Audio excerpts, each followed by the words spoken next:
বাংলার প্রথম শাসক শশাঙ্কের রাজধানী মুর্শিদাবাদ জেলার কর্ণসুবর্ণ। বহরমপুর সংলগ্ন কর্ণসুবর্ণ মাঠের মধ্যে একটি ছোট্ট গ্রাম সাটুই নতুনপাড়া, যে গ্রামে 25টি আদি হতদরিদ্র পরিবারের বসবাস। নুন আনতে পান্তা ফুরাই ওই পরিবারের গ্রাম থেকে শহরে যাবার রাস্তা নেই, নেই ইলেকট্রিকের ব্যবস্থা, নেই শৌচাগার, নেই পানীয় জলের সুব্যবস্থা, একটি মাত্র টিউবওয়েল। এমন দুর্দশার খবর পেতেই ওই পরিবারগুলোর পাশে দাঁড়ায় ইচ্ছেডানা ও হেল্প পয়েন্টের সদস্যগণ। কর্ণসুবর্ণের 25টি পরিবারের হাতে শীতবস্ত্র, চাল, ডাল সহ জামা কাপড় তুলে দেন ইচ্ছেডানা সংস্থা। ইচ্ছেডানা সংস্থা মা বোনেদের মান সম্মান রক্ষার্থে একটি শৌচাগারের শিলান্যাস করেন। সংগঠনের সাধারণ সম্পাদক হাবিবুল্লাহ বলেন, বিগত 2 বছর যাবৎ বিভিন্ন জায়গায় বিভিন্নভাবে আমাদের ইচ্ছেডানা সংস্থা সাহায্যের হাত বাড়িয়ে দিয়েছেন। এবারে এই সমস্ত পরিবারের পাশে দাঁড়াতে পেরে খুব খুশি। তিনি আরও বলেন, আমরা এই সমস্ত পরিবারের পাশে যেমন দাঁড়িয়েছি, তেমন সরকার তাদের পাশে দাঁড়ালে এবং সরকারি বিভিন্ন সুযোগ সুবিধা যদি পাই, তাহলে আমাদের সমাজে এই ধরনের হতদরিদ্র পরিবার আর থাকবে না।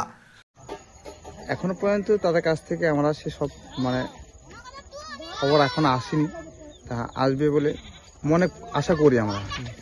আজকে যে হেল্প পয়েন্ট এবং ইচ্ছেডানা আপনাদেরকে সহযোগিতা করে গেল, তাতে কেমন মনে হচ্ছে? এটা আমরা খুব খুশি।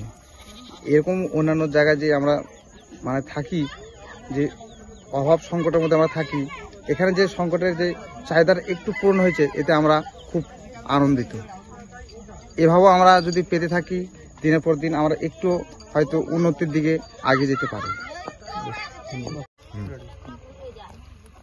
আজকে এখানে এসে আমরা যেটা দেখলাম বা উপলব্ধি করলাম, সেখান থেকে একটা নতুন করে লাইফ হেল্প পয়েন্ট এবং ইচ্ছেডানার যৌথ প্রয়াসে একটা সিদ্ধান্তে উপনীত হয়েছে যে এই যে গ্রামটা আছে মাঠের মধ্যে একটা গ্রাম, যাদের রাস্তা, ইলেকট্রিক এবং টয়লেটের খুবই সমস্যা, পানীয় জলের সমস্যা, মাত্র একটি টিউবওয়েল রয়েছে। সেইখানে একটা নতুন করে সিদ্ধান্ত নেওয়া হলো যে মা বোনদের একটা মান সম্মান রক্ষার্থে একটা বাথরুমের ব্যবস্থা অতি শীঘ্রই করার চেষ্টা চলছে। সেইখানে আজকে একটা শিলান্যাস করে দেওয়া হচ্ছে।